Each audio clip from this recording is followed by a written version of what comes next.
first guest today is one of stand-up's biggest stars. Since he threw his hat into the comedy ring back in 2003, he's been showing audiences the funny side of life by telling them all about his slightly neurotic and compulsive personality. Some say he's a pessimist, but he still brings a smile to our faces with stories like this. Please welcome John Richardson.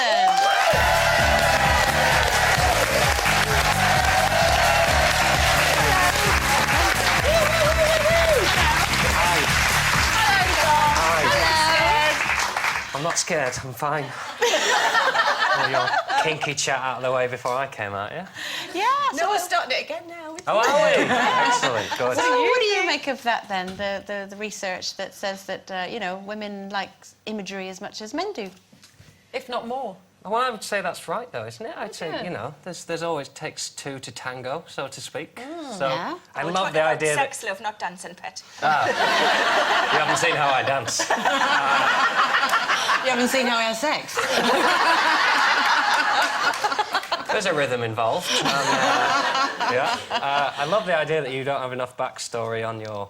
Like, as if you're watching porn going, that washing machine's not really broken. No, I don't. I just need to change the filter. I can't buy into this. See, I think I'd like to see how the washing machine broke in the first place. In the first place, yeah. Need a bit of story. And I'd like to see what tiles they have in their utility room. Yeah. You see? Yeah, but you see, you would kick off if men made pornography that was women doing the washing first. You'd be like, they're only aroused by watching us do the washing. You go, we just want to see how the machine broke. Do you get embarrassed talking about sex? It's not on telly when my nan's watching, yeah. Do you think men in general are embarrassed in front of women, I suppose? I think there's a lot of... when you do a survey like that, there's a lot of women are obliged to answer a certain way. And men... You're saying we lie? Yeah. Yeah. John, Consistently. do you think you maybe talk about it too much? Because you've been quite open about the fact that you're not doing it very much. We're a little bit worried. Is it 8 years or something? It's been, the clock's ticking. Why? Listen, I've been there 7 years. 7 years I went without, and now Yeah, but at least you've made up for lost time, John. You'll be fine. Yeah. How are you dealing with that? You're looking for a girlfriend. I don't see it's one of... I think it's like going to the cinema. Like, it's nice if you do it, but if you don't, it's just because you were doing other stuff. Well, you've said in your book, which I think is a brilliant title, it's not me, it's you. Which I think maybe explains why you're single. But no, one of the things you say in it is that, you know, people make too much about the whole thing, about how long it's been since you had sex. You might have been busy doing things like going to the cinema. Yeah. You watch a lot of films. Specific type of film, perhaps. I find it odd, the whole relationship thing, I just find there's so much you can do in the world that it's baffling that everyone focuses on that, but you can't be happy. But you strive for perfection, don't you, in your life? This is one of your, would you say, neuroses, really, that you're quite open and very funny about. That you haven't got a girlfriend is that you're too much of a perfectionist. Yeah, I think... Well, no, it's more the other way around. It's more... Everyone talks about looking for the one, but you're also kind of expecting yourself to be the one for someone else, and I know myself too well to think there's a woman out there where I say, I'm your best chance, love. I'm the one for you. I find that's quite a cocky thing to say, that of all the men in the world, I am your best chance of happiness. I mean, I have to say, we're laughing about the cover, it's not me, it's you, but actually it's got quite a deep meaning behind it, because basically saying, you know, I don't love you anymore, and you can cry as much as you like, but nothing's going to change that fact. That's basically what you've said in the book, and that's kind of to the point and quite deep and personal, wouldn't you think? Yeah, I think people don't, you know, at the end of relationships, people think they're being kinder by sugaring the pill and saying, oh, it's not you, it's me, but really that just means that person goes, well, I can't do anything about that, I can't change that. So it's much more honest to say, it's just over, it's finished, I hate you.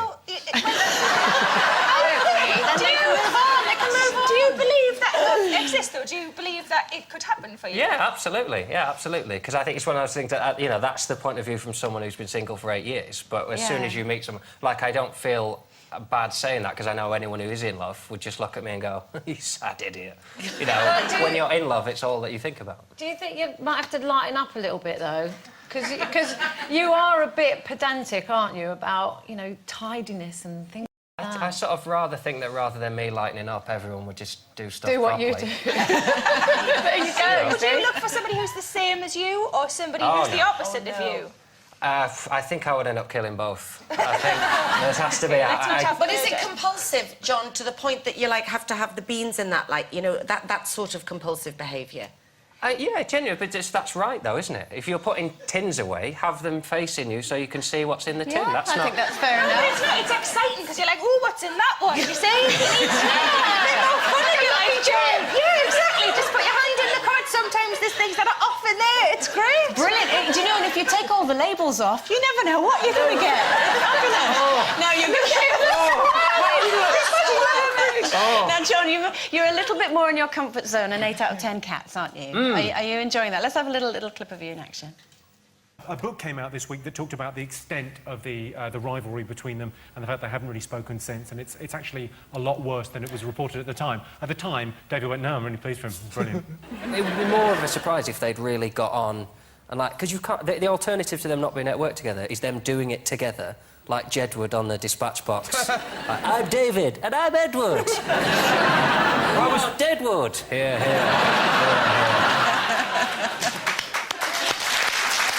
So you've taken over from Jason Manford on the show. Yeah. How are you enjoying it? It's good? Yeah, it's great. Wearing a jacket, like a proper grown-up. Yeah. Did they make you wear that? No, I decided. I said, if I'm going to be a captain, I'm going to wear a jacket. How do you feel on that show, though? It's so competitive, isn't it? I've done it, and I hardly said anything because the comedians were all like, blah, blah, blah, blah, Yeah, no, being funny. It baffles me that I mean, you must feel... It baffles me that that's become the perception of comics, and Rachel Riley was on last night, and she was great, and she's intelligent, and she's funny, and she said, I was really intimidated, and I find it baffling that people are frightened of comedians now. I think it's quite a new thing. And a comedian should be there so that you would feel comfortable saying anything, and together Comedians we'll make it en funny. masse, I think, they're scared of. Yeah, well, that's the nice thing about 8 out of 10 Cats is you get people who aren't comics, so there is time to have a conversation, and the other ones... Well, John, one place that there's comedians en masse is, of course, Edinburgh.